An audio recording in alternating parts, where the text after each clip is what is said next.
se retrouve aujourd'hui pour une nouvelle vidéo et je vais vous montrer deux supports du budget pour tous parce que vous avez été beaucoup à me poser des questions sur comment est-ce qu'on utilise ce support-là ou ce support-là. Donc je vais vous montrer en détail comment on utilise le calendrier des revenus exceptionnels ainsi que la gestion des factures récurrentes. C'est vraiment deux questions qui m'ont été beaucoup posées, donc je vais vous montrer un petit peu ces supports-là.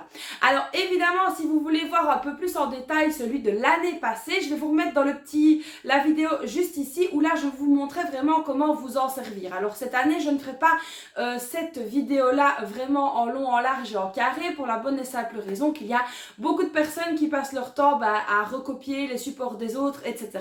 Et que je veux vraiment garder mes supports pour moi parce que ça m'a demandé vraiment un travail énorme. Donc voilà, si vous ne savez pas comment remplir certaines choses, vous retrouverez dans celui de l'année passée des supports un petit peu similaires. C'est pas exactement les mêmes, mais ils sont un petit peu similaires. Donc n'hésitez pas à aller voir cette vidéo là et comme ça vous aurez d'autres infos. Mais d'ici fin décembre, je vais quand même vous montrer plusieurs supports et vous expliquer comment vous en servir.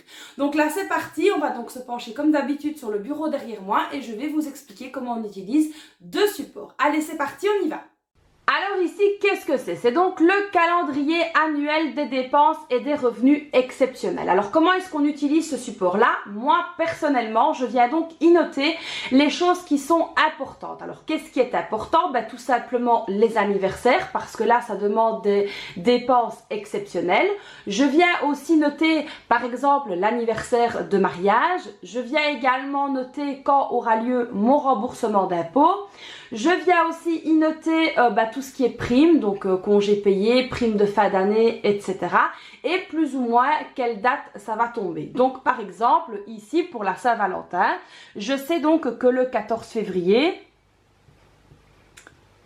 c'est donc la Saint-Valentin. Donc là, il y aura une petite dépense exceptionnelle si on a décidé de se faire plaisir avec mon mari. Alors comme vous pouvez le voir ici, je le remplis au crayon. Tout simplement pourquoi? Parce que certaines dates peuvent changer. Alors évidemment ici, la Saint-Valentin ne changera pas. Mais par exemple, les congés payés ou les primes de fin d'année peuvent changer.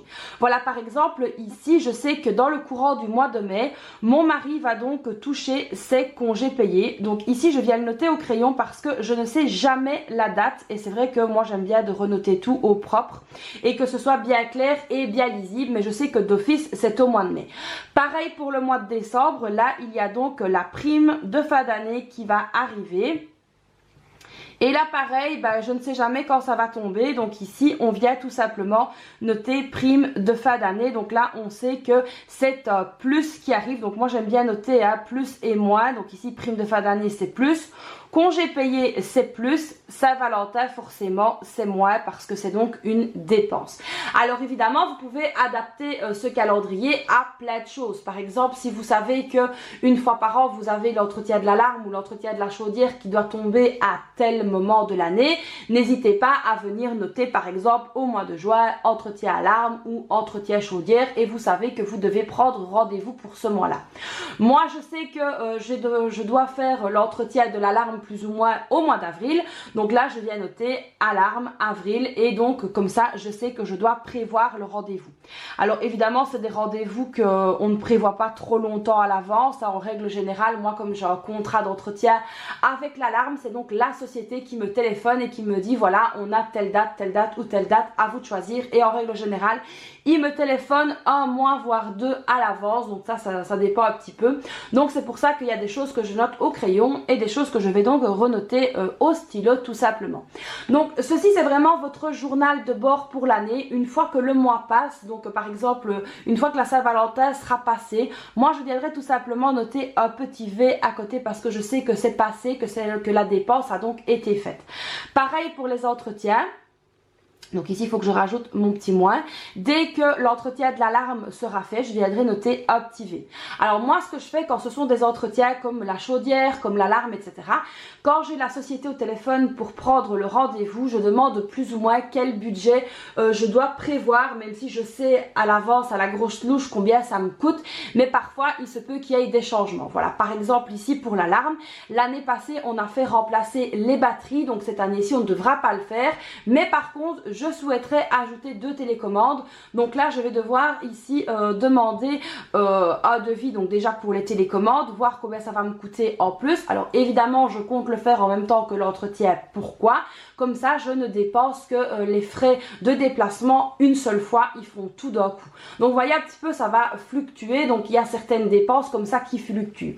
Par exemple, pour les personnes qui ont des piscines ancrées dans le sol, c'est la même chose. Une fois que vous devez prévoir la remise en route de votre piscine, bon c'est pas mon cas, mais n'hésitez pas donc à venir noter, je ne sais pas moi par exemple au mois de mai que vous allez relancer votre piscine, téléphonez au pisciniste ou donc à la personne qui s'occupe de la relancer si vous ne le faites pas vous-même pour savoir ce qu'il vous faut comme entretien au niveau de la pompe, s'il vous faut du sable, s'il vous faut voilà des tas de choses comme ça, et comme ça vous pouvez donc déjà prévoir s'il y a un entretien plus gros, si peut-être il y a une pièce à changer, si vous voulez ajouter quelque chose. Donc là au moins comme ça vous savez donc plus ou moins prévoir le surplus qu'il y aura par rapport aux autres années, ou si justement vous allez donc payer moins.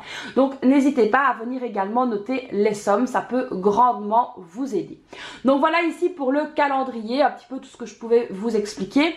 C'est donc très facile à utiliser, hein, c'est un petit peu comme le calendrier mensuel, même si ici il s'étale sur l'année. Moi c'est vraiment quelque chose que j'utilise parce que j'aime bien d'avoir le visuel sur l'année, et ça me permet justement de réajuster un petit peu mes catégories, on va dire d'économie, pour justement prévoir ces dépenses là. Donc c'est vraiment très important pour moi de l'avoir donc en visuel et de le voir sur l'année entière, même si chaque fois, donc chaque mois, je reporte ici mes petites cases dans le calendrier mensuel. Donc comme ça je peux également voir ce qu'il y a sur le mois à payer ou pas. Donc voilà un petit peu comment moi j'organise le calendrier annuel. J'espère que ces petites explications vous aideront. Alors passons maintenant à un support qui m'a été également beaucoup demandé, c'est la gestion des factures récurrentes. Alors qu'est-ce que c'est que cette chose?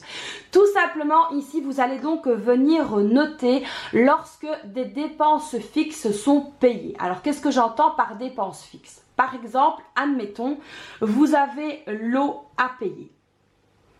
Admettons que l'eau est comme moi une facture trimestrielle. Donc peut-être qu'en janvier, elle a été payée. Quand vous la payez en janvier, vous savez que vous la repayerez 3 mois après. Donc 1, 2 et en règle générale, la 3e facture arrive ici pour début avril. Pareil, 1, 2 et c'est le 3e mois. 1, 2 et c'est le 3e mois. Donc ici vous devrez payer, donc c'est fait en janvier, vous devrez la payer peut-être en avril et puis en juillet et puis au mois d'octobre. Donc ici voilà un petit peu comment on s'organise, parce que ici moi je sais que la facture d'eau c'est une facture trimestrielle, donc voilà comment je m'organise. Maintenant ici pour la maison, que ce soit un loyer ou un prêt hypothécaire, c'est quelque chose que vous payez tous les mois. Alors moi ce que je fais, une fois que c'est payé, je viens donc renoter ici que c'est bien payé. Et puis donc je peux suivre tous les mois de l'année et voir que j'ai bien tout payé, et ainsi de suite évidemment. Alors ici c'est un exemple. Donc ici moi ce que je fais c'est que je préfère venir noter les factures, je vais dire importantes, donc comme les dépenses fixes, donc l'eau, le gaz, l'électricité, les assurances. Je viens donc ici tout détailler. Et puis ensuite, je note que ça a été payé ou non. Alors déjà, pourquoi? Ça me permet donc d'anticiper les fameuses factures trimestrielles. Donc ça me permet de voir, ici par exemple pour l'eau, je sais que c'est payé en janvier, du coup que je devrais la repayer en avril. Donc là, au moins au niveau de ma provision de charge, je sais que je suis à l'aise.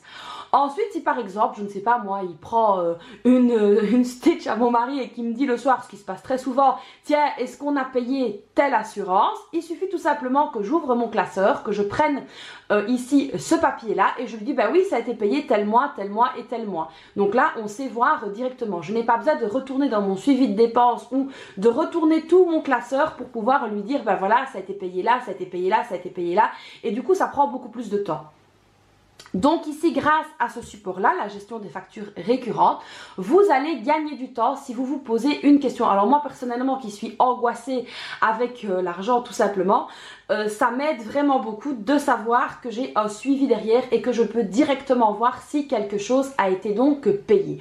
Donc n'hésitez pas à vous servir de ce support-là qui pour moi est de loin un des plus importants pour soulager votre charge mentale. Donc voilà, j'espère que j'ai répondu à vos questions. D'ailleurs, n'hésitez pas en commentaire si vous en avez d'autres à me les poser. Donc voilà, ici pour ce support-là, en tout cas, j'ai fait le test toute l'année passée avec le premier budget pour tous parce que c'était déjà un support qu'il y avait dedans et je me suis rendu compte que ça m'a vraiment aidé. Donc si vous êtes comme moi un petit peu stressé, n'hésitez pas à noter. Alors vous notez tout ce que vous voulez, hein, il y a beaucoup de cases et au moins comme ça vous faites le suivi de tout ce qui a été payé. Maintenant, évidemment, ça ne sert à rien de le faire pour les dépenses variables comme l'alimentation, la santé, l'entretien, l'hygiène et ça ne sert à rien. Maintenant, c'est vraiment pour les choses importantes, les choses de la vie courante et les choses indispensables, j'insiste bien. Donc voilà ici comment on se sert de la gestion des factures récurrentes.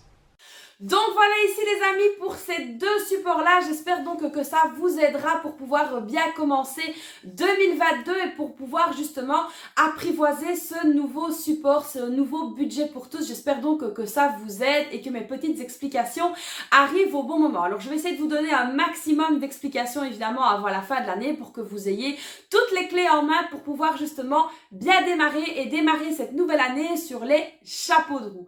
Donc voilà les amis, j'espère que cette vidéo vous aura plu. N'hésitez donc pas à la liker, n'hésitez pas à vous abonner à ma chaîne et à activer la petite cloche, à me laisser évidemment un petit commentaire, vous savez que j'aime beaucoup ça. Alors désolée mais je suis complètement à la ramasse pour répondre aux commentaires. Maintenant quand je vois vraiment des questions très précises, j'essaye vraiment d'y répondre au maximum, mais quand vous voyez un petit like et un petit cœur, c'est que j'ai bien lu votre commentaire, donc ne vous tracassez pas. De toute façon on les approuve, on les voit, mon mari les approuve avec moi pour le moment, donc du coup on va quand même passer tous vos commentaires qui nous font vraiment chaud au cœur, donc n'hésitez pas à nous laisser des petits commentaires. N'hésitez pas également à me rejoindre sur le groupe, c'est très important. Et n'oubliez pas le petit concours qui a toujours lieu et le tirage au sort aura lieu le 24 décembre. D'ailleurs, si vous n'avez pas vu le petit concours, je vous le remets dans la vidéo juste ici dans le petit. N'hésitez pas à aller voir parce que franchement, si vous êtes débutant, que vous comptez débuter la méthode en janvier 2022, grâce à ce concours, vous allez vraiment avoir toutes les clés en main pour pouvoir démarrer sur les chapeaux de roue. Donc voilà les amis, j'espère que cette vidéo vous aura plu. Je vous fais donc plein de bisous et je vous dis à très vite pour une prochaine vidéo. Bye bye!